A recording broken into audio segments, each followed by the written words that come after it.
Eccellenza Monsignor Arċisqof, Isqof Awżiljarju, mistiedna distinti, Sinjuri. U ta' pjaċir li fisem Kite Group nintroduċi t-tnedija ta' dan il-ktieb Religion and the 1921 Malta Constitution, miktub mill-eċċellenza tiegħu Charles Scicluna. L-oriġini tal-ktieb tmur lura għal riċerka li għamel Monsignor Scicluna fis-snin 80 bħala parti mill-istudji tiegħu. Naf li tul is-snin kien hemm ħafna li ħajruh biex jippubblika minħabba il-kwalità u l-volum ta' riċerka illi fih. U anki, anzi qabel xejn, ħabba l-analiżi tiegħu.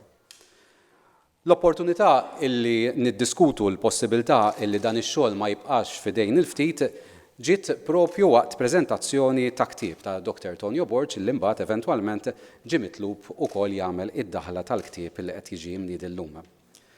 Tħallna għal din il-pubblikazzjoni ta' riċerka għal diversi raġunijiet. L-ewwel dan huwa ktieb li kontribwixxi bil-kbir għal militenzja.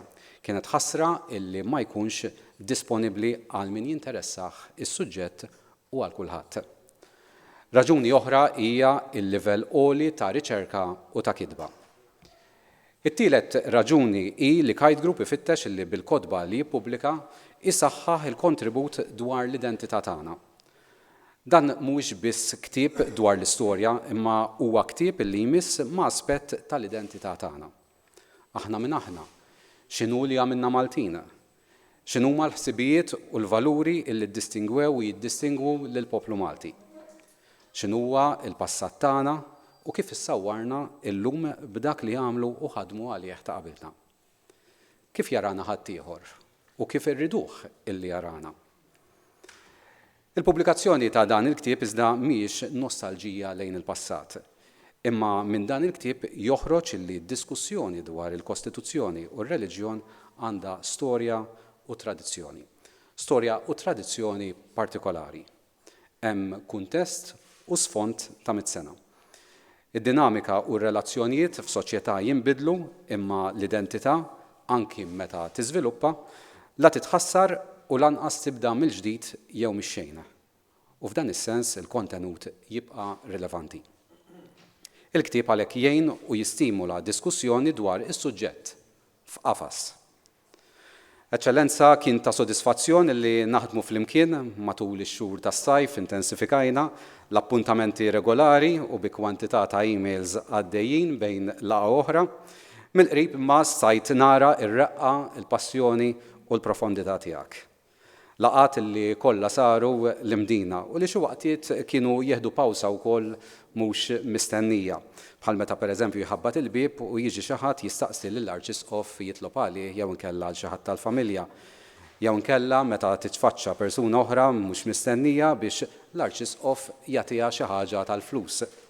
Jew inkella fuq nota aktar leġġera ħabtu il-bib grupp ta' tfal illi kienu qed jagħmlu treasure hunt għaliex riedu jistaqsu lill-Arċisqof kemm hemm bibien u twieqi fil-palazz tal-Imdina u riedu jgħodduhom. Pawsiet insomma waqt maratona. Mill-laqgħa għall-oħra l-entużjażmu kien jiżdied waqt li konna nfittxu illi ninkludu aktar dokumenti u ritratti illi jorbtu mat-test. Inkunu ħsibna illi għalaqna però nibqgħu nfittxu għal-iktar. U l-ktieb kompla jikber. Fil-fatt il-ktieb illi għandkom fidejkom illum huwa wkoll imsaħħaħ b'introduzzjoni u postscript miktuba fil-ġimgħat illi għaddew mill-Arċisqof innifsu propju biex jirrifletti iż-żminijiet tal-lum b'differenza għall-passat. Grazzi, Eċċellenza, ta' din l-esperjenza. Din it-tnedija se timxi billi ġew mistiedna li jaqsmu l-ħsibijiet tagħhom dwar il-ktieb u s-suġġett Monsignor George Grima, Dr. Tonio Borg u l-imħallef Giovanni Bonello. Wara d-diskorsi tagħhom jindirizza lilkom preżenti Monsignor Arċisqof Charles Scicluna. Wara se jkun qiegħed jiffirma kopji tal-kotba fl-uffiċċju tiegħu u nistidnukom ukoll għar-riċeviment. Grazzi. Monsignor Grima.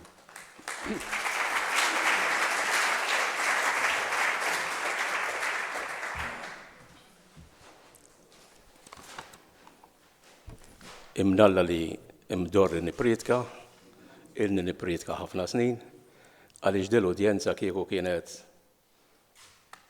ma nafx tgħinniex jew kellha tfixkilni. Però l-esperjenza ta' ħafna snin ta' pritki.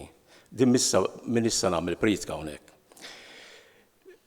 Meta l-Arċisqof ċempilli u qal li jisma' li inti jogħġbok tagħmel review tal-ktieb li se noħroġ, qedlu l-ktieb għalli id-dissertazzjoni li għamilna flimkien, għamilha hu mhux miegħi, jiena ma għamiltix miegħu, jiena kont qiegħed insegwih.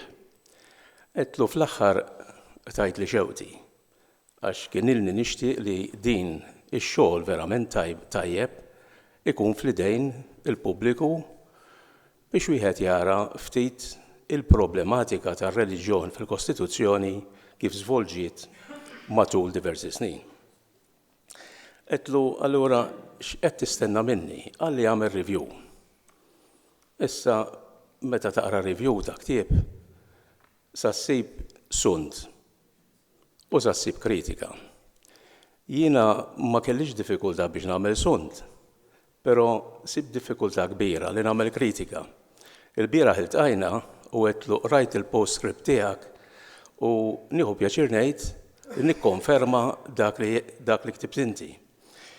Jiġifieri li se nagħmel jiena huwa li nagħti fil-qosor il-punt li qiegħed jiffoka fuqu l-Arċisqof f'dan ix-xogħol, l-argument li żvolġa, imbagħad nagħmel xi riflessjonijiet fl-aħħar.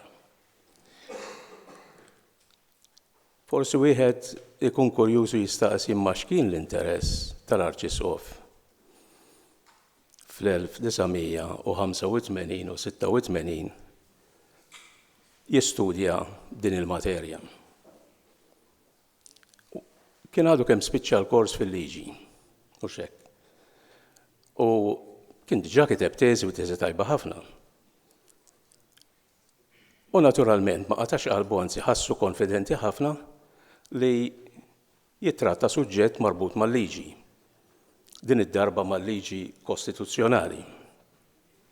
Però kien hemm punt ieħor li naf li kien daħal fih ħafna. Għaliex dak iż-żmien il-Knisja kienet fetħet żewġ kawżi fuq leġiżlazzjoni li permezz tagħha il-Knisja kienet sa tiġi esproprijata mingħajr kumpens xieraq. U l-oħra, il-kawża l-oħra kienet fuq l-iskejjel bħalma nafu u fit-tnejn xi ftit jew wisq kien hemm riferenza pjuttost ċentrali fuq id-dritt għal-libertà reliġjuża. Kien hemm elementi oħra u drittijiet oħra li messew ma' dawn iż-żewġ kawżi, però kien interessat l-Arċisqof dak iż-żmien bħalma jien personalment kont interessat li nidħlu ftit fuq il-ġenesi ta' dan id-dritt. U l-Arċisqof beda jirriċerka il-ġenesi ta' dan id-dritt. Interessanti ħafna li il-mod kif dan id-dritt huwa artikolat fil-Kostituzzjoni tagħna. Skużi il-dawk li huma wisq iktar familjari ma' dan id-dokument minni. Imma dan hemm sentenza waħda li hija meħuda kelma b'kelma mill-istruzzjonijiet addizzjonali li kien ta' il-re dak iż-żmien tal-Ingilterra biex jirregola sa ngħid xi ħaġa fuq ukoll sitwazzjoni li nqalat fin-1906. U l-ewwel interess tiegħu kien ta' Monsignor Arċisqof kien li joħroġ il-background ta' dan id-dritt. Però tkellimna u qal li jisma' qal li jiena mir-riċerka li qiegħed nagħmel sibt li dan id-dritt għall-libertà reliġjuża kien għal bosta snin marbut ma' konsiderazzjoni oħra li dak iż-żmien kienet qawwija ħafna. Jiġifieri il-kustjoni tar-reliġjon Kattolika bħala reliġjon tal-pajjiż. Qedlu tajjeb, qedlu jaqbel allura li naraw din il-kwistjoni minn din il-perspettivi iktar wiesa. U fil-fatt hekk għamel. Ir-riżultat x'kien? Jiena naturalment kont qed naħseb li anki wara 33 sena stajt nibqa' niftakar id-dettalji li Monsinjur Xikluna kien daħal fihom. Imma erġajt bdejt naqraha u qed veru kien xogħol tajjeb. U qed tisma' hemm linja taħsieb li toħroġ tant ċara.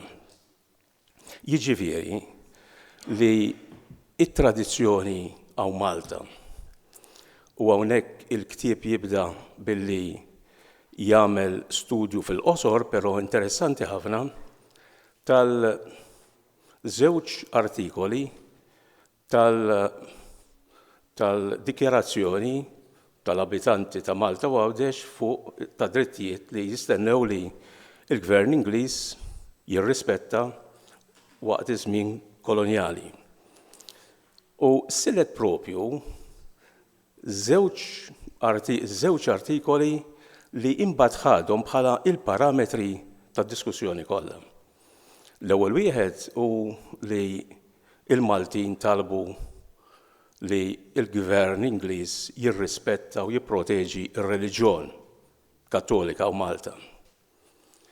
Imma mbagħad hemm artikolu ieħor li jgħid li il-persuni liberi, il-bnedmin liberi, ma nafx għaliex jiena xi darbat nistaqsija xi ħadd free persons u xi ħaġa hekk, li il-bnedmin liberi għandhom dritt li jeżerċitaw ir-reliġjon tagħhom u m'għandhomx jiġu mfixkla minn dan l-eżerċizzju. U allura stabilixxa mill-ewwel dan il-binarju, jiġifieri li jekk inti sa tħares lejn ir-reliġjon, il-kwistjoni tal-post tar-reliġjon fil-Kostituzzjoni, trid tara wkoll fid-dawl u fil-kuntest tad-dritt għal-libertà reliġjuża. Bħalma fil-fatt għandna fil-Kostituzzjoni tagħna. Il-Kostituzzjoni tagħna bħalma tafu ma ddikjarax biss li ir-reliġjon Kattolika hija reliġjon ta' Malta, imma fil-parti li titratta fuq id-drittijiet universali għandek id-dritt għal-libertà reliġjuża. U l-analiżi li għamel l-Arċisqof għamilha fi 3 stadji. L-ewwel stadju huwa dak li kont qed nitkellem fuqu, jiġifieri il-background li minnu bdiet din it-tradizzjoni taħsib marbuta ma' dikjarazzjoni tal-abitanti ta' Malta u Għawdex dwar id-drittijiet li jistennew li l-Gvern Ingliż jirrispetta. Imbagħad mar għamel analiżi meraviljuża ta' episodju li huwa interessanti ħafna għall-iżvilupp ta' id-dritt speċjalment tal-libertà reliġjuża Malta. L-episodju fil-1906 kien li l-Isqof ta' Ġibilta Anglikan xtaq jew ried jagħmel missjoni għaw Malta. Jiena qed imma dal-pandemonju kollu li nqala dak iż-żmien fuqiex. Ma nafx, ma nistax u Monsignor Xikluna daħal xi ftit fiha dina, però jista' jkun li il-Maltin, speċjalment l-Isqof dak iż-żmien u l-Knisja interpretawha bħala qisu qed tagħmel missjoni biex tiġbed in-nies lejk. Ma nafx, imma jista' jkun. Però il-problema li nqalat kienet li il-Gvernatur Logutenent kien ta' permess biex din il-missjoni issir fit-Teatru Real. U hemmhekk pandemonju sħiħ għaliex l-Isqof Paġ dak iż-żmien għal dan ma jistax ikun li reliġjon li mhix Kattolika tagħmel attività bħal din f'post pubbliku. Mela allura x'ġara dak iż-żmien? Li ġara kien, u dan joħorġu tajjeb Monsignor Arċisqof. Li ġara dak iż-żmien kien li bdejna nirriflettu iktar bħala poplu fuq l-implikazzjoni tal-dritt għal libertà reliġjuża jew insejħula hekk.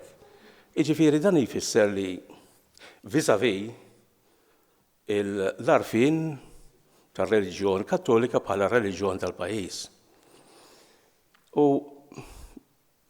il-gvern koloniali baqa' jinsisti fil-fatt hekk għamel li dan din l-istruzzjoni li daħlet hawnhekk l-Arċisqof jinnota ġustament b'dan il-mod id-dritt għall-libertà reliġjuża libsaha forma ġuridika. Interessanti ħafna dan kien it-tieni stadju. Imbagħad mor fuq it-tielet stadju. It-tielet stadju x'kien? It-tielet stadju kien l-iktar stadju jiena ma nafx kif stajt telabora iktar. Inti qed fil-postscript li mortu analizzajt l-arkivji l-Ingilterra imma veru hekk hu, u anke l-gazzetti. Jiena din kont insejta meta rajta mill-ġdid qed daħal saħansitra fuq x'kienu qalu l-gazzetti dak iż-żmien. U jiġifieri it-tielet stadju kien l-istadju fejn l-Assembleja Nazzjonali bis-sottokummissjoni li kienet qabdet li kienet waqfet, il-Kommissjoni l-Assembleja Nazzjonali bdiet tiddiskuti u tirreaġixxi għal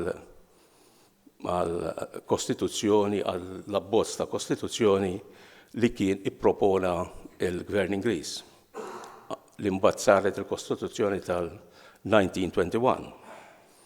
U hemmhekk mill-ġdid il-problematika ħarġet li isma' il-fatt li aħna bħala poplu qegħdin ninsistu li niddikjaraw fil-Kostituzzjoni l-reliġjon ta' Malta hija reliġjon Kattolika, dana ma jfissirx li aħna ma nemnux u ma rridux nirrispettaw id-dinjità u l-libertajiet ta' ħaddieħor, inkluż id-dritt tal-libertà reliġjuża. U fil-fatt il-proposta finali minn naħa tal-Maltin kienet ħanaqra bl-Ingliż biex anki wieħed jiena naħseb għaddejthom ma 15 minuta jew. Anyway, il-proposta finali kienet sa naqra bl-Ingliż għaliex hija importanti ħafna. Dana l-Assembleja Nazzjonali meta kellha l-abbozz tal-Kostituzzjoni daħlet biss l-artiklu fuq il-libertà reliġjuża li kien l-artiklu 56. U il-proposta jew l-emenda li proponiet l-Assembleja Nazzjonali kienet li nibdew fil-fatt number 1, 56 number 1, the religion of Malta and Gozo is the Roman Catholic Apostolic religion. 1. It-tieni, no person professing a religion other than the Roman Catholic Apostolic religion shall be disturbed for his religious convictions or in any way hindered in the exercise of his mode of worship. Dinna kien hemm riformulazzjoni u xek ta' dritt kif kien formulat fil-abbozz. It-tielet, dinna interessanti. No person shall be subject to any disability or excluded from holding office by reason of his religious profession, but may be disabilitated or excluded from offices in the departments of public instruction and education. Issa hawnhekk wieħed jgħid imma dinha kif waslu għaliha dak iż-żmien. Illum ngħidu dinha m'għandix tkun u hekk għandu jkun. Mhux biex niġġustifika imma tipprova tidħol fil-mens dak iż-żmien. Isma' l-edukazzjoni u l-istruzzjoni huwa l-mod kif is-soċjetà partikolari, speċjalment f'kuntest ta' omoġeneità, tgħaddi l-valuri l-ġenerazzjoni l-oħra. Allura rridu jassiguraw li f'dan il-proċess ma jkunx hemm elementi illum nasbuhom mod ieħor. Però il-punt prinċipali ta' dak kollu huwa li min-naħa tal-Maltin kien hemm dan il-binarju all along. Jiġifieri, jekk sa narfu r-reliġjon Kattolika bħala reliġjon tal-pajjiż, magħha hemm marbut ukoll ir-rispett lejn id-dinjità u drittijiet tal-bniedem. Dan jiġifieri mill-bidu dal-aħħar 220 sena. Issa niġi għal riflessjoni konklusiva u nieħu spunt mill-postscript li kiteb l-Arċisqof.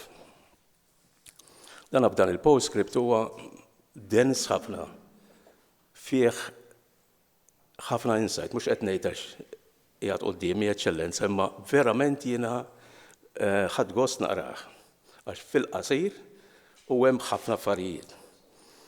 Issa l-iktar żewġ punti li laqtuni f'dan il-postscript u nispiċċa bihom kienu eżattament li jekk kemm il-darba l-argument fuq il-reliġjon fil-Kostituzzjoni sa jerġa' jiftaħ, irridu jaqbel ma nafx kelma se nużaw. Jikkontestualizza ruħu fi tradizzjoni taħsib li żviluppata u Malta stess.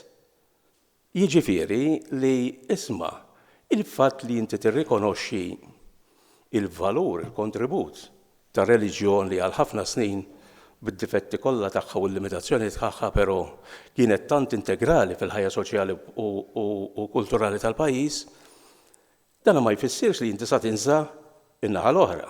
Jiġifieri għandek dawn iż-żewġ binarji u tajjeb li wieħed iżommu.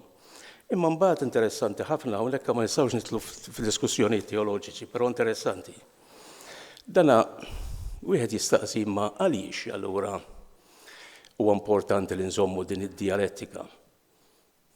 Id-dialettika bejn l-arfin tal-reliġjon Kattolika bħala reliġjon tal-pajjiż u l-arfin tal-libertà reliġjuża. Għaliex iridu nżommu dialettika? Għaliex it-tradizzjoni jgħidlek jew kellna għandna xi motiv. U hawnhekk irrikorra l-Arċisqof u kwota fit-tul minn diskors li kien għamel il-Papa Benedettu XVI f'Regensburg fejn kien ħareġ puntualizzat, ħasra li dak il-fama li dak id-diskors, imma u qal li isma' ir-raġuni ktinfatam mill-fidi sa tiftaqar. Il-fidi ktinfatam mill-raġuni sa tiftaqar ukoll. Issa jinsaqsejt li l-nifsi ma dan il-punt kif japplika għal problema jew dinamika jew dialettika li konna qegħdin insemmu. Jiena nifhem li ejjew ngħidu min-naħa tagħna bħala komunità Nisranija u Malta, komunità Kattolika li temmen allura l-fidi hija ispirazzjoni u suppost hija ispirazzjoni u motiv importanti ħafna. Dina jekk hemm il-darba aħna nibqgħu aħna jiġifieri komunità Kattolika, nibqgħu magħrufin bħala reliġjon li tatwa da tagħti kontribut. Dan ma jfissirx li aħna bħala komunità Kattolika sa ninsew li hemm il-punt ieħor, jiġifieri il-rispett li għandu jkun hemm lejn id-dinjità u d-drittijiet ta' ħadd ieħor, inkluż il-libertà reliġjuża, min-naħa tagħna rridu naraw kif inlaqqgħu dawn it-tnejn flimkien biex nassiguraw li il-proċess dialettika sejħilha li trid ikun iservi ta' arricchiment u anki ma ngħidx sa ċertu punt imma jippurifika anke lilna bħala komunità Nisranija. Fi kliem ieħor u fl-aħħar jiena x'irrid ngħid, irrid ngħid li ħadd gost ħafna nerġa' naqra din it-teżi u tajt li xewqti u x-xewqa naħseb ta' ħafna snin, ta' ħafna nies. Grazzi ħafna.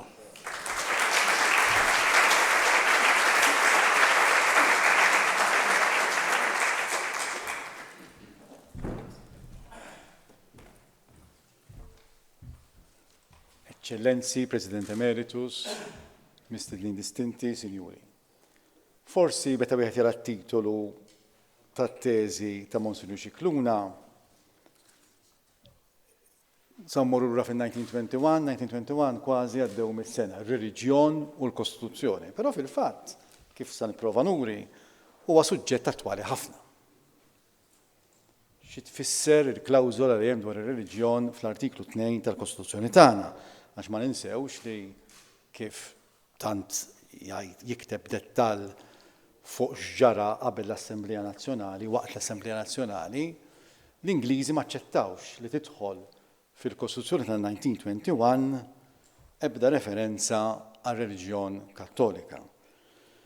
Minkejja li l-Assembleja Nazzjonali li kienet tiltaqa' taħt il-Presidenza ta' Dr. Filippo Xiberras kienet għaddiet riżoluzzjoni favur li tidħol klawżola dwar ir-reliġjon. Fil-fatt anke l-Gvernatur Plumer prova forsi mhux b'ħafna entużjażmu jimbotta illi din indaħluha ħalli jikkwitaw il-Maltin fuq għaliex anke l-isfijiet ta' dak iż-żmien meta ħarġet il-Kostituzzjoni mingħajr il-klawżola dwar ir-reliġjon qalu hemm xi ħaġa nieqsa fiha din.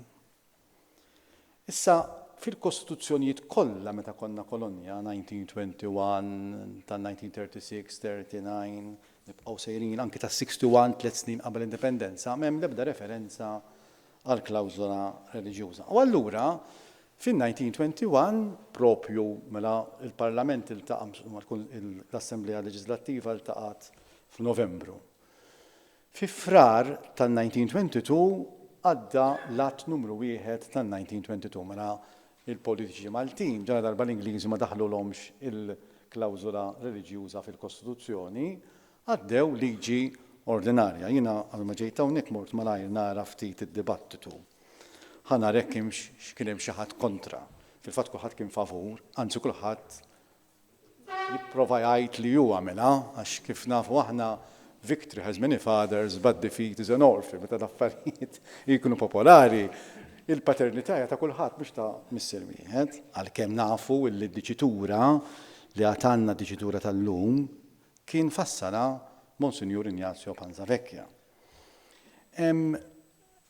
U allura interessanti li l-unika oġġezzjoni kienet ta' Strickland li derlu illi dik il-kelma Roman Catholic hija ftit żejda, probabbli fobja fuq dak kollu li huwa Taljan. Naturalment kien hemm diversi nies li qalu isma' qiegħda Roman Catholic biex niddistingwa minn Rit Latin, imma anke niddistingwa minn dawk il-Kattoliċi illi ma jaċċettawx il-primat tal-Papa f'Ruma.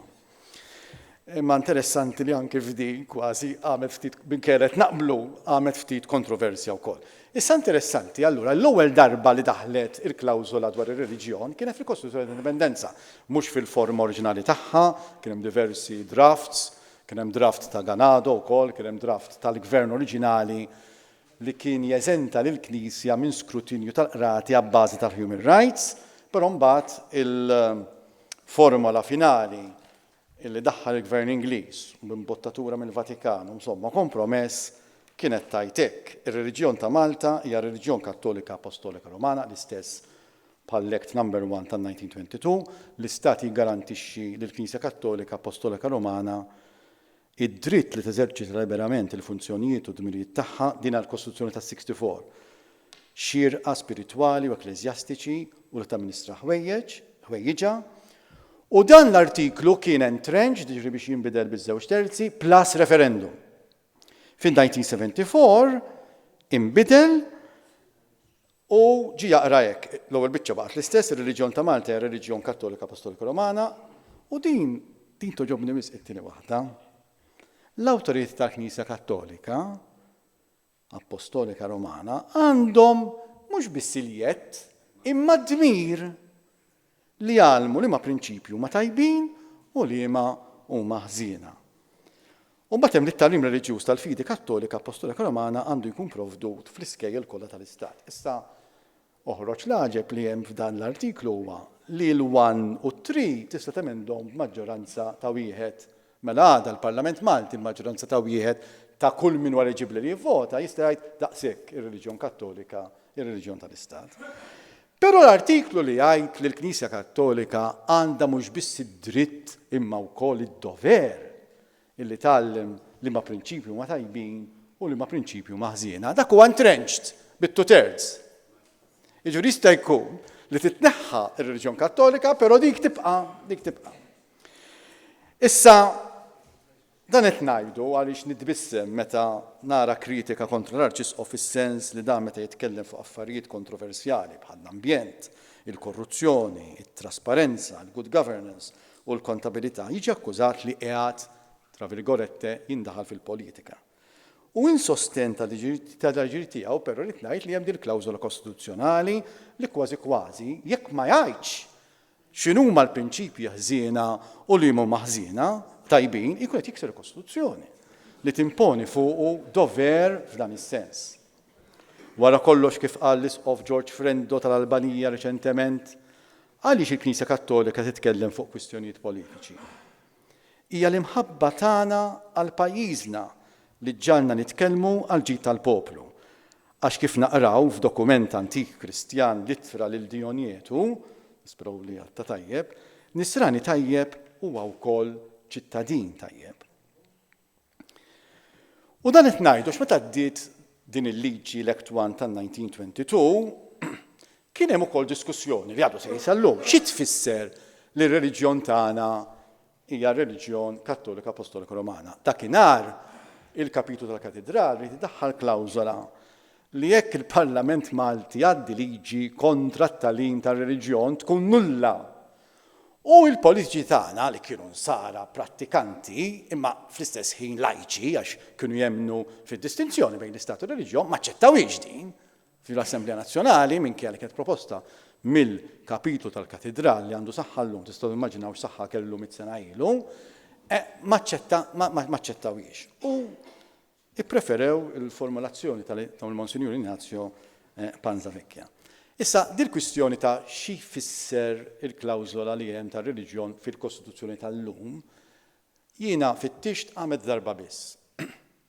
Għamet f'kawża waħda, dnub illi għamet fil-kuntest li sanajt, mela kien hemm wieħed priġunier Musulman li fil-1988 qatel 2 tat-taksi u 4 min-nies f'temp ta' 24 siegħa. U dan ġie kundannat omru l-ħabs.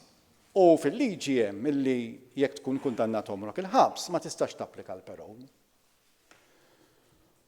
U l-avukat tiegħu għamel kawża kostituzzjonali fejn jgħid li l-fatt li ma jistax jieħu l-parol u unhuman and degrading treatment. U fuq dik rebaħa.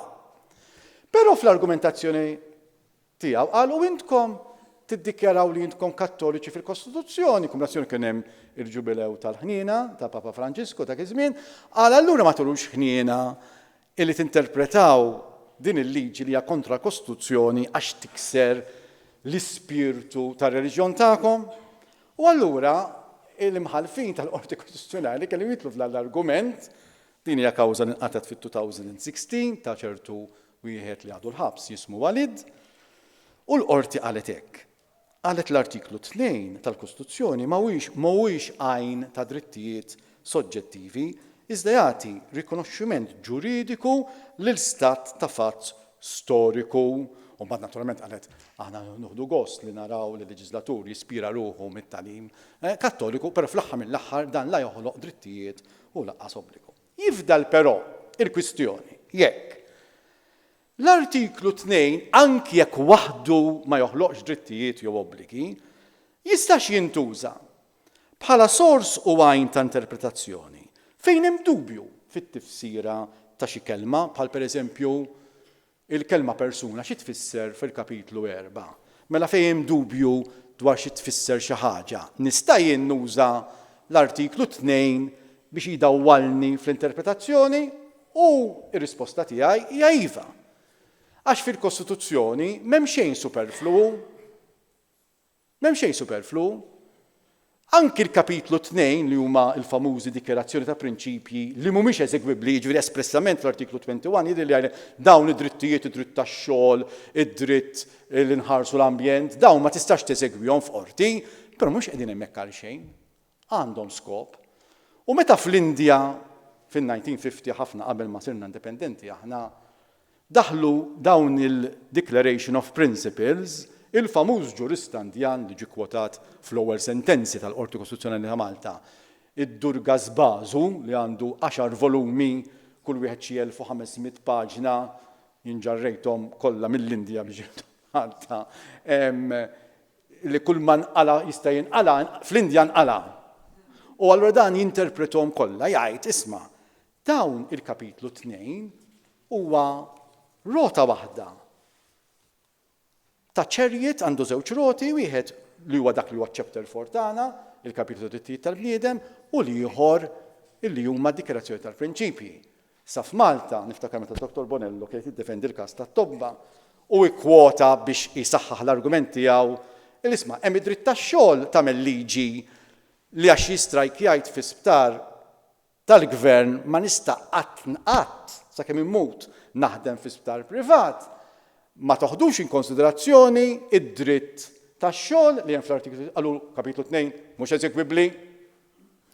Meta però fil-każ ta' Demikoli l-qorti riedet tajt li d-dritt ta' smigħ xieraq m'għandux limitazzjonijiet, il-qorti qalet ikkwotat il-preambolu li mhux eżegwibbli biex tajt imma tista' taqla restrizzjoni minn dritt u tapplika għal dritt ieħor. Ara kemm perikoluża din, għax dak jfisser li allura nista' naqbad il-moralità pubblika li huwa eċċezzjoni għal freedom of expression u napplika għad dritt tal-ħajja. Nibda nħaġġru nisa adulteri kif jagħmlu l-Irani u ngħidu ma tmux kontra Kostituzzjoni. U allura issa ħanikwota sentenza pożittiva fejn dak li mhux eżegwibbli fil-Kostituzzjoni ġie xorta waħda użat għall-interpretazzjoni korretta. Il-każ jidher li kien imħallef Kamara de Majo illi kien hemm il-każ tal-Ambaxxatur Francis Saliba, l-Ambaxxatur ta' Malta l-Spanja. Illi dak ma jitlifx il-vot għax jgħix fi Spanja għax huwa ambaxxatur fuq xogħol. U l-mara tiegħu titlef il-vot u l-Kummissjoni Elettorali qalet l-mara tiegħu mhijiex hemmhekk fuq xogħol barra minn Malta. U allura l-imħallef ġustament allura xi tippretendu? Illi nkissru l-familji nisseparaw l-irġiel minn man-nisa biex wieħed ikun biex jiena ma nitlifx id-dritt tal-vot u allura l-imħallef qal aħna m'għandniex id-dritt tal-familja u d-dritt tal-ħajja privata fil-Kostituzzjoni sa vera għandna da dritt, però da dritt u mbagħad issibu fil-preambolu, ma ssibu mkien iktar, mhux eżegwibbli. Jett l-imħallef applika xi ħaġa fil-Kostituzzjoni li mhijiex enforceable biex tillustra l-interpretazzjoni ta' l-mara wkoll qiegħda fuq xogħol mar-raġel għaliex qiegħed fuq xogħol barra minn Malta. Mela l-mara ma titlifx il-vot tagħha u din kienet mod kreattiv ħafna kif tiġi interpretata Kostituzzjoni u allura jekk dan huwa minnu. Jekk fil-każ ta' l-Ambaxxatur Saliba, fil-każ ta' Demikoli, il-qorti applikaw kliem li hemm fil-Kostituzzjoni li mhux eżegwibbli f'qorti ta' liġi. Għaliex l-artiklu 2 ma jistax jiġi hekk interpretat ukoll, ġifieri tifhmunix ħażin mhux qed ngħid l-artiklu 2 joħloq fih innifsu drittijiet u obbligi, ma jista' jintuża biex jirrifletti it-tifsira ta' kliem fil-kapitlu 4 li huwa eżegwibbli fejn dan mhuwiex ċar. Issa ħanalaq dal-ħsieb nerġa' mmur lura għall-ktieb u għall-perjodu li fih Monsignor Scicluna jsemmi. Kienet ftit ipokresija tal-Ingliżi li jgħidu ma ndaħlulkomx klawżola reliġjuża għax inkella jkun hemm an established church. U l-Ingliżi x'għandhom mhux established church għandhom ukoll, anzi għandhom is-sovrana Ingliża hija wkoll il-kap tal-Knisja Anglikana. Anzi llum neħħew għalhekk xi ħadd fil-familja reali jiżżewweġ xi ħadd Kattoliku jista' jsir re. Però kieku jsir Kattoliku ma jistax jsir re, kif jista' jkun Kattoliku mbagħad il-kap tal-Knisja Anglikana. U għal dawk li jaħsbu li forsi l-klawżola ta' reliġjoni llum isna nneħħuha, infakkar ftit illi mhux aħna biss għandna klawżola fir-reliġjon, anzi hemm fl-Unjoni Ewropea min għandu klawżola iktar dettaljata. Pereżempju l-Irlanda minkejja li daħlu l-abort għad għandhom fil-Kostituzzjoni tibda hekk il-Kostituzzjoni Irlandiża, filwaqt li narfu b'umiltà, anzi, skużani, f'isem is-Santissima Trinità minn fejn ġejja kull awtorità u lejn min bħala l-għana ħaritana kull azzjoni tal-bnedmin u stati għandha tiġi riferita tibda hekk. U jisu dan mhux biżżejjed u mbagħad ngħidu filwaqt li narfu, naturalment traduċejtu għall-Malti, b'umiltà id-dmirijiet tagħna kollha fil-konfront tas-Sinjur Divin tagħna Ġesu Kristu li sostna lil missirietna matul is-sekli. Ġifrek l-Irlandiżi jistgħu jsemmu Trinità u jistgħu jsemmu lil Sinna Ġesu Kristu naħseb aħna nistgħu nsemmu il-reliġjon tagħna hija reliġjon Kattolika. U fil-Greċja ukoll pajjiż tal-Unjoni Ewropea hemm referenza espliċita għal fatt li l-Knisja Ortodossa Griega waqt li taraf lil Sidna Ġesu Kristu bħala l-kap tagħha hija maġuna inseparabilment fid-dottrina mal-Knisja Għolja ta' Kostantinopoli. U għalkemm mhumiex fil-European Union, il-Prinċipat ta' Monaco wkoll għadu jipprofessa il-reliġjon Kattolika fil-Kostituzzjoni tiegħu. U issa verament sanala, l-awtur ta' dan il-ktieb janalizza żewġ xejriet ta' ħsieb 98 sena ilu. Jiġri kien hemm dawk li kienu fil-kleru, kif tafu intkom il-kleru kien parti mill-leġislatura, kienu jemmnu li l-klawżula mhijiex biss dikjarazzjoni ta' stat ta' fatt. U l-politiċi laiċi kienu jgħidu iva dan huwa stat ta' fatt.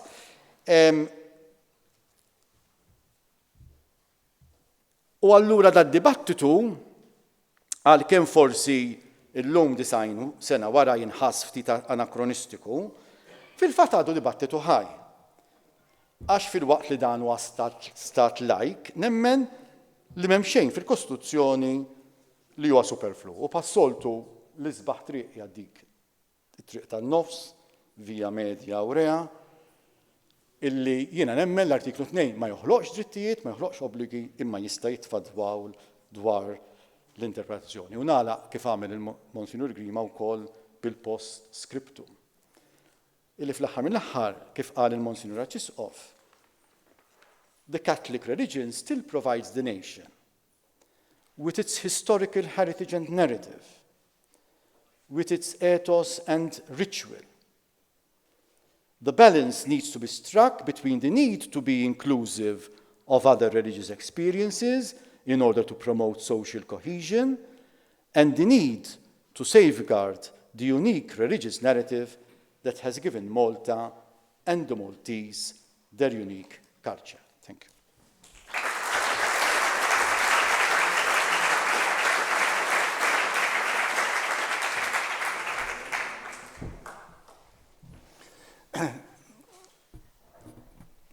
Eccellenzi, mistedin distinti, sinjuri u ħbieb,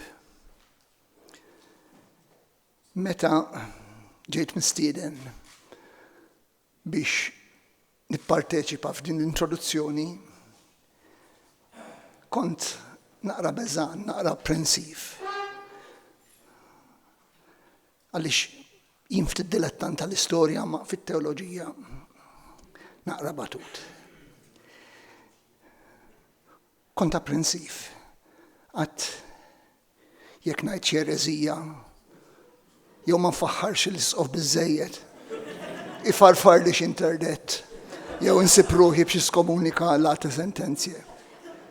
Imma għamilt kuraġġ. Dan il-ktieb huwa verament ħaġa li kienet mistennija u mixtieqa. Jien forsi għax naqra patit tal-istorja, probabilment għalhekk, imma dak kollu li hu storja serja, dak kollu li huwa storja verament riċerkata, autentika li entużjażmani. Veru hemm żewġ skejjel ta' xi tfisser l-istorja. Hemm l-iskola Rumana, Ċiċeruni jidher li kien qal Historia Magistra Vitae, u hemm l-istorja ta' politiku Malti li kien prominenti ħafna, li kull darba li kont issemilu l-istorja kien jgħid Aqbut. Jien ma naħseb li Aqbut, jien naħseb li hija verament dik li tallimna milli nieħdu mill-passat biex nipprojettaw fil-futur. Verament. Il-ktieb ta' Monsignor Scicluna huwa tessera importanti ferm f'dan il-kwadru kbir tar-relazzjonijiet bejn il-Knisja u l-Istat. Malta għandha storja eċċezzjonali fis-sens kull storja eċċezzjonali, imma Malta għandha naqgħu fil-partikolarizmu, fis-sens li fil-perjodu ta' qabel l-Ingliżi u tibda minn hemm l-istorja. Malta kellha fenomenu li forsi kien uniku fid-dinja kollha li fl-Istati Vatikani. Kenna l-awtorità kollha ċivili, kriminali, amministrativa, kummerċali, bankarja, kollha kontrollata minn 3 entitajiet reliġjużi, kollha li għandhom lealtà li l-Papa. Direttament jobdu l-Papa. Da ma ssibnija mkien ħlief fl-Istati Vatikani. Illum Andorra għandha forsi rifless żgħir minn da kollu għaliex Andorra fil-Kostituzzjoni l-isqof huwa co-regent, l-isqof ta' Andorra huwa ko-gvernatur tal-Istat. Imma ninsew Andorra. Għal 250 sena Malta kellha din il-pożizzjoni unika fej l-Istat u l-Knisja kienu pratikament ħaġa waħda. Għaliex il-poteri kollha li llum nassoċjaw mal-Istat li ġa semmejthom kienu kollha eżerċitati minn awtoritajiet reliġjużi. Il-Gran Mastru li kien kap ta' ordni reliġjuż, l-isqof iżjed reliġjuż minn dak ma nistax ikun, ekku, u l-Inkwiżitur. Dawn huma 3 li bejniethom kienu jaqsmu it-totalità tal-poter kollu tal-Istat. Xirid il-xitan tal-istorja. L-immedjatament wara il-perjodu kważi teokratiku kien hemm perjodu ġew il-Franċiżi, rivoluzzjonari, jekk mhux għatej antiklerikali, dikjaratament antiklerikali, u kien hemm il-perjodu dak. Mela, kontrapożizzjoni għal perjodu teokratiku, għandna perjodu, it-tieni perjodu li huwa totalment antiklerikali, jekk mhux totalment proklammatikament ateu.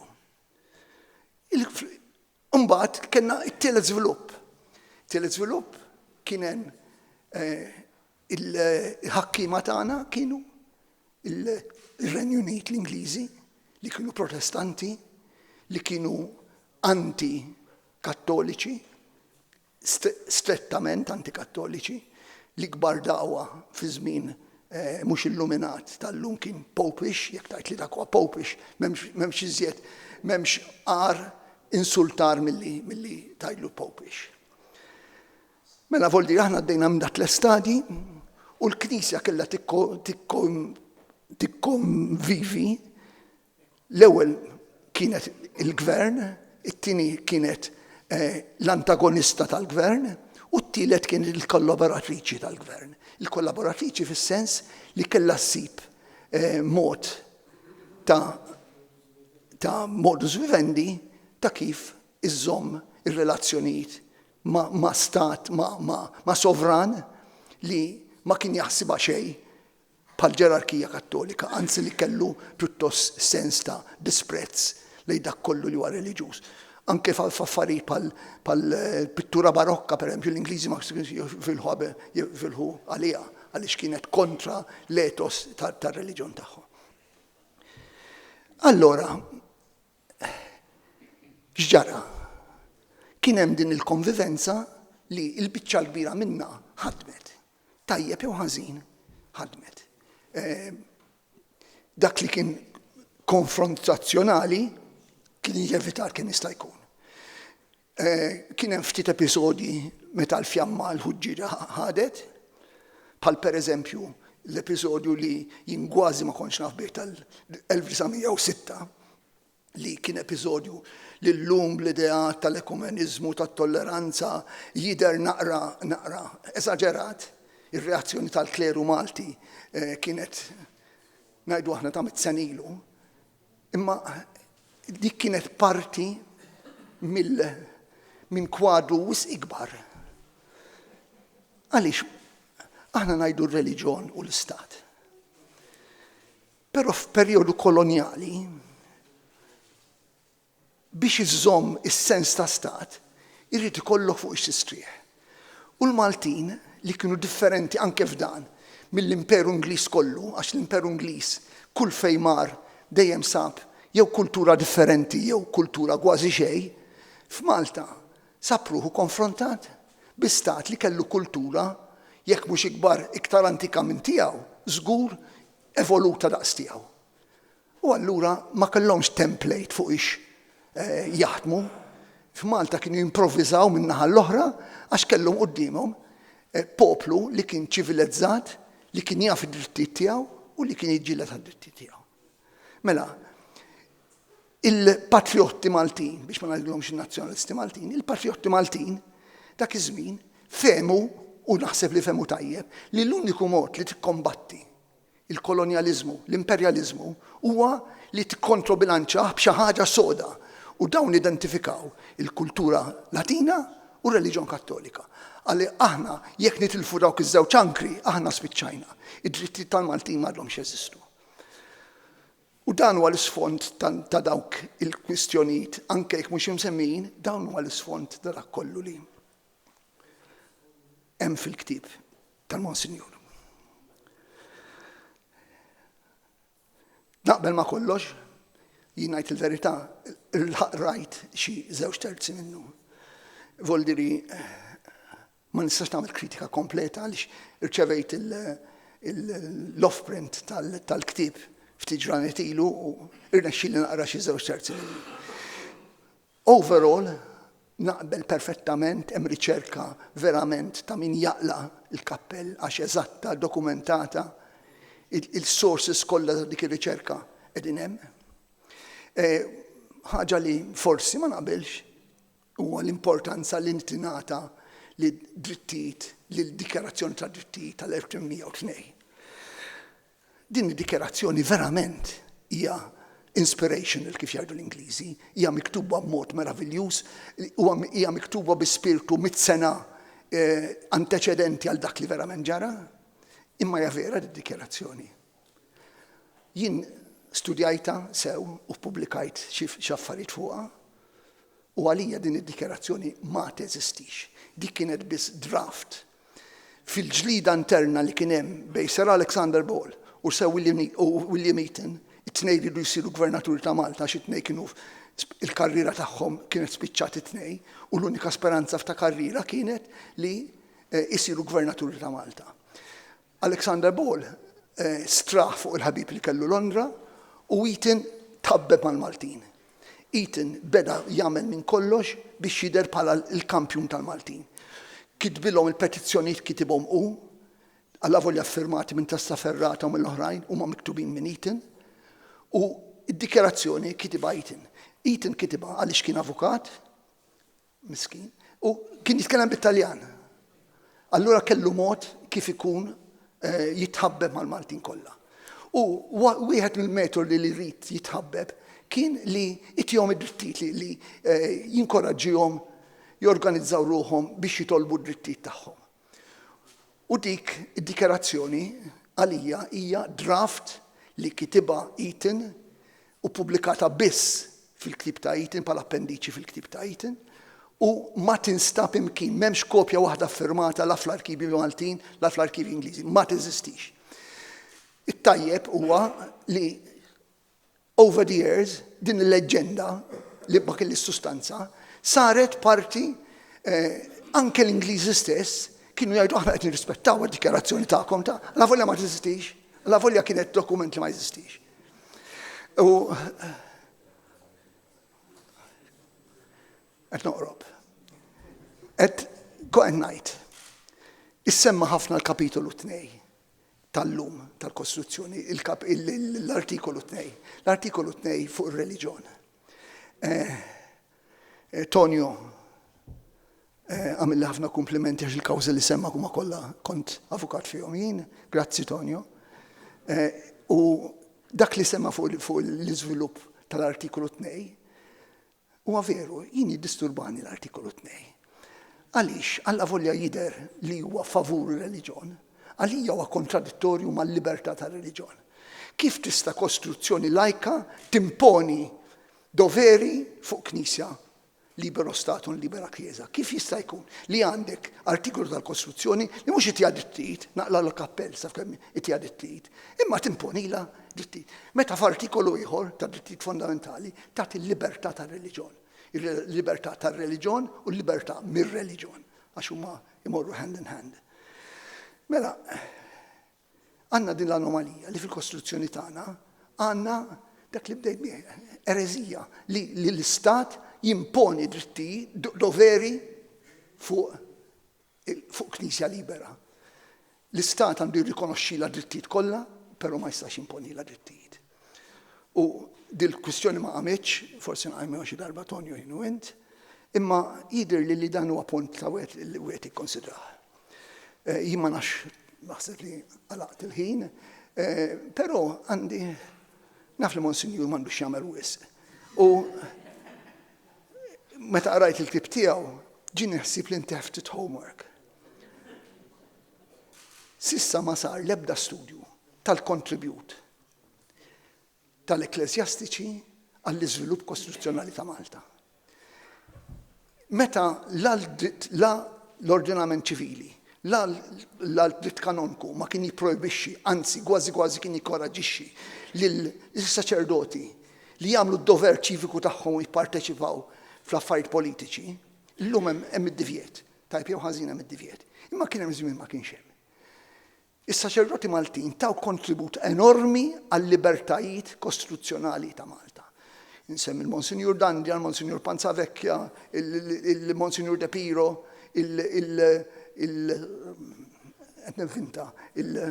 per eżempju Anastasio Kuxkiri, il-Monsinjur Gallia, Paolo Gallia. Dawn huma kollha nies li verament ikkontribwew mod massiċ għall-identità ta' Malta, għall-formazzjoni ta'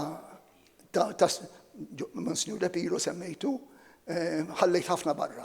Però hemm bżonn li xi ħadd, Monsignor, għandek il-homework, li jagħmel riċerka mhux biografija imma il-kontribut ta' dawn il-viżjonarji għall-istat ta' governanza ta' Malta. Grazie fermo.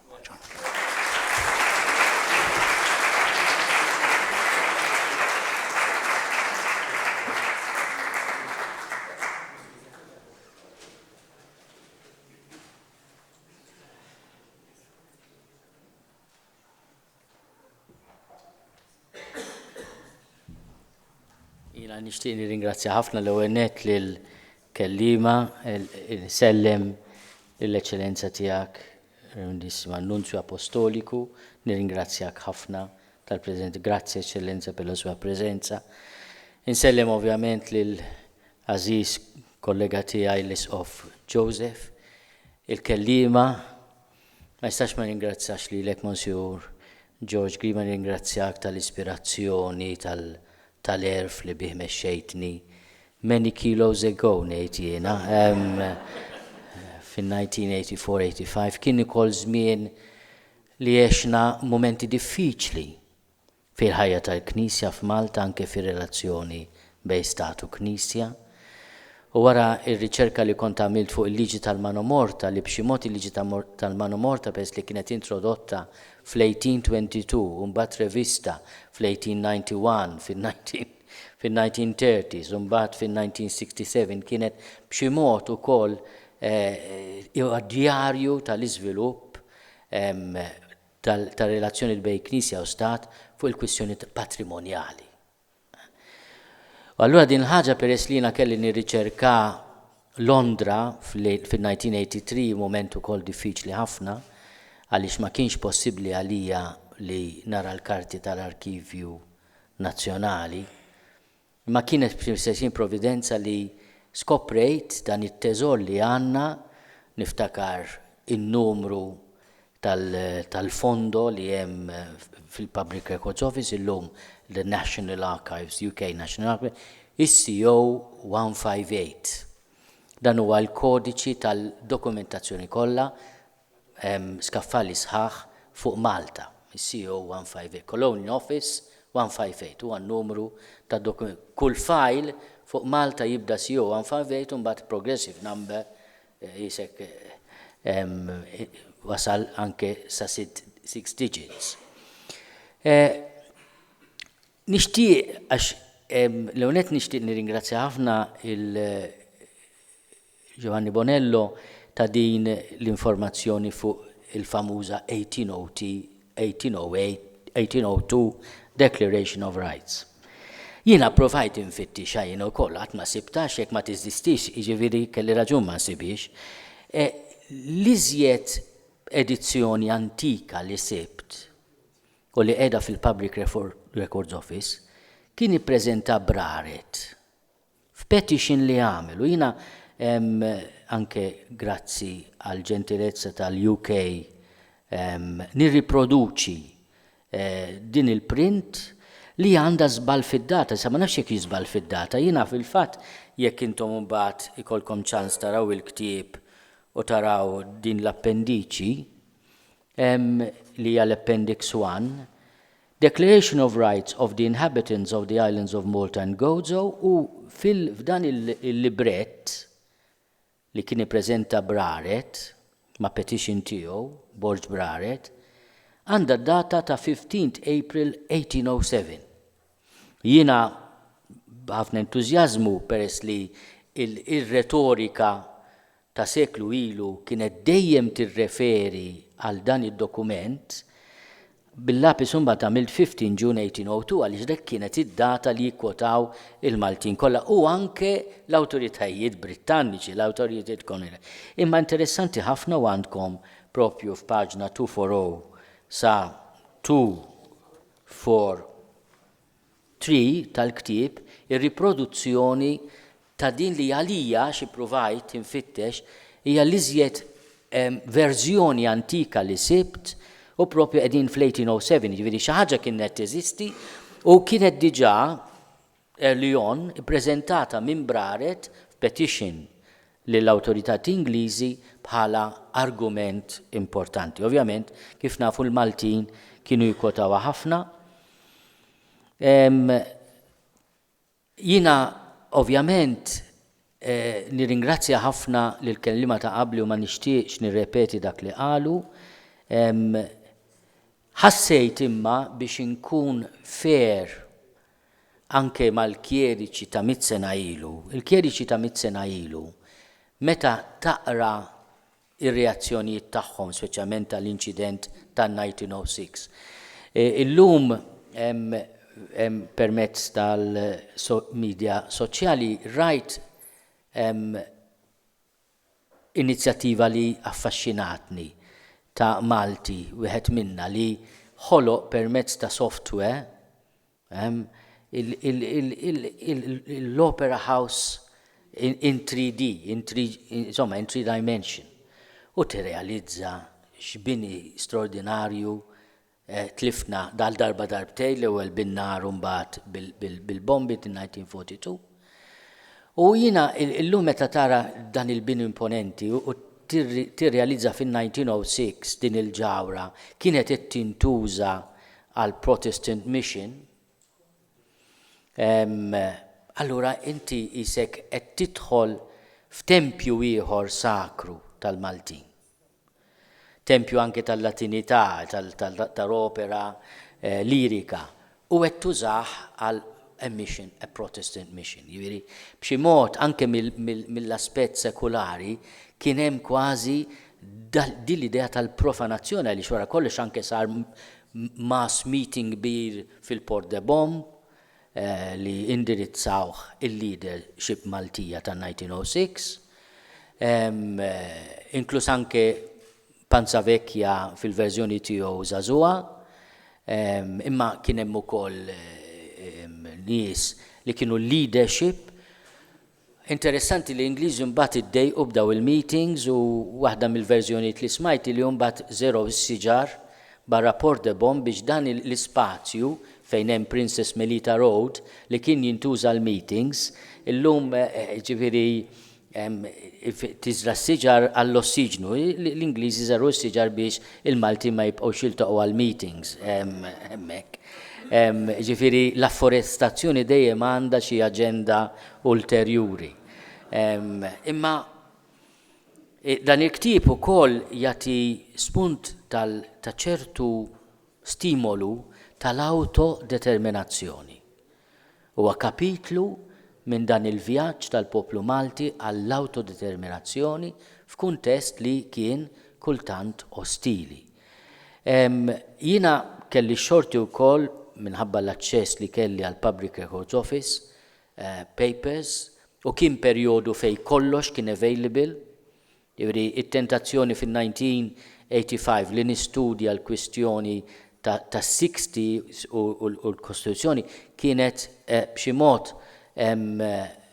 projbita għaliex ma kienx kollox open, imma kontet nistudja perjodu fejn kollox kien declassified, kollox kien available. U l-Ingliżi skoprejt għandhom sistema interessanti ħafna li anke jekk ikun hemm deċiżjoni li dokument jiġi distrutt, jiktbu sempliċement destroyed fuq u jħallu hemm. Allura kelli xorti wkoll naqra dokumenti li huma destroyed ta' 150 sena ilu, ma insomma kien destroyed, imma baqa' hemm, available. Ovvjament il-preġju anke tal-ktieb meta inti tqabbel dan mad-dissertation li jiena ippreżentajt lill-Fakultà tat-Teoloġija fin-1986, għamilna sforz anke bl-għajnuna ta' Gordon, ta' sħabu, ta' Leonard Kallus tiegħek ukoll Vanni ringrazzjak li kemm jista' ikun hemm ukoll gallerija tal-protagonisti. Giving a face to so many people. Għall-ewwel darba pereżempju qed jiġi ppubblikat ritratt ta' O'Mani, dan huwa protagonist mis-saga tan-1906 li ma kienx hemm, ħadd ma kien jaf kif inwiċċu u nixtieq nirringrazzja kemm mhux preżenti ma nippreżentalu mbagħad kopja dan Montague O'Mani li kien il-Head of the Colonial Office, jiġifieri fin-1906. ħadd ma kien jaf kif inwiċċu ma mbagħad bl-għajnuna tal-High Commissioner il-Foreign Office sabu skoprew ritratti huwa ppubblikata l-ewwel darba f'dan il-ktieb.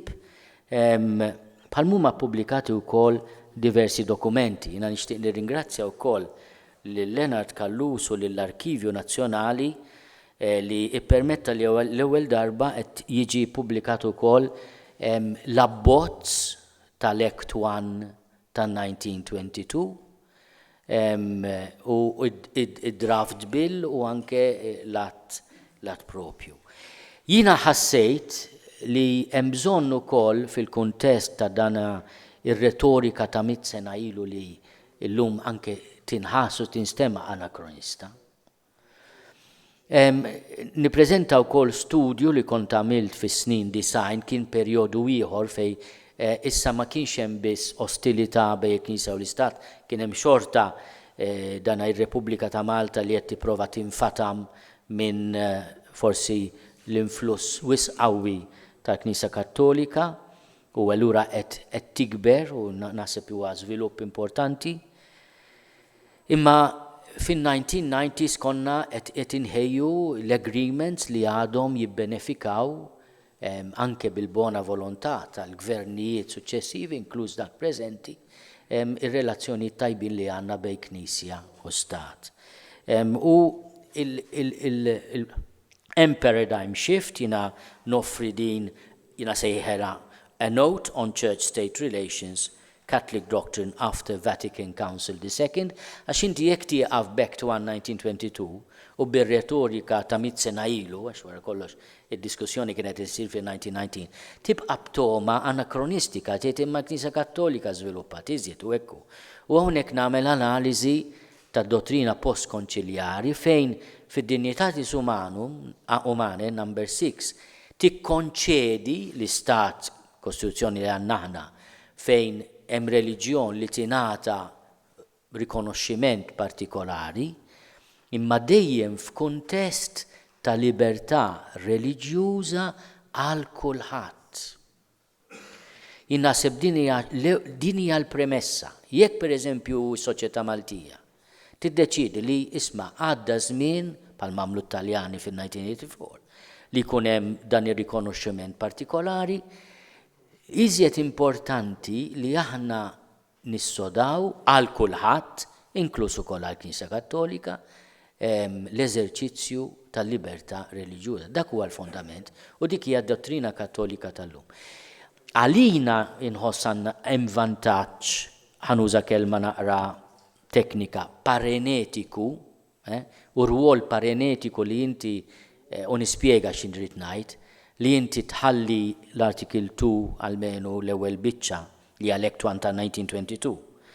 Hemmhekk għaliex aħna tinħarsu wkoll lejn demokrazija emerġenti li għal-qalbhom u fil-heritage tagħhom għandhom l-Islam, u tajjeb li fl-Ewropa iħarsu lejn soċjetà moderna, demokratika, libera, li ma tiddejaqx tagħti rikonoxximent lir-reliġjon imma tassigura lil kulħadd libertà reliġjuża sħiħa. U allura jekk aħna biex inkunu iżjed Ewropew, ngħidu ħankunu totalment sekolarizzati, minflok lajċi nkunu lajċisti kważi, qed nagħtu naħseb jiena messaġġ li jista' iħalli lil sħabna, speċjalment tax-xtut tan-nofsinhar tal-Mediterran, mistoqsija. Jiġifieri aħna ma nistgħux ikollna mudell fejn tagħti rikonoxximent li l-reliġjon li hija parti integrali mill-kultura, mill-heritage, li tagħti ritwal, li tagħti wkoll b'xi mod sens ta' trascendent. Mhux bil-fors timponi l-itos tagħha, ma tista' tgħinek ukoll dak li jgħid Benedittu, jiena nuża anke fil-postscriptum dak li qal Westminster, li b'xi mod ir-reliġjon tista' permezz tal-etika tagħti korrettiv lil-raġuni, u r-raġuni l-reliġjon għandha bżonn tar-raġuni biex ma taqax fil-fondamentaliżmu, fl-intolleranza li allura mbagħad tisħaq id-drittijiet u l-libertà ta' dak li jkun. Irridu nsibu dan il-bilanċ. Il-leġiżlazzjonijiet li kellna dawn l-aħħar snin huma provata li l-Article 2 mhuwiex impediment għall-iżvilupp soċjali modern, imma jiena nħoss li jekk irridu għandna niddeċiedu kuxjenza informata fuq dak li insistew dwaru mis-sirijietna mit-sena ilu. Fil-fatt l-ewwel li għamel il-Prim Ministru Howard kien, jew mhux il-President kienu jgħidulu il-Chief Minister, kellu jkun Panza Vekja, imma Panza Vekja qal ma nixtieqx inkun jien. U sab il-Howard li daħalu biex ikun Chief Minister, u Chief Minister l-ewwel laqqa iż-żewġ entitajiet, l-Assemblea Leġislativa u s-Senat, u flimkien għamlu a Declaration of Faith.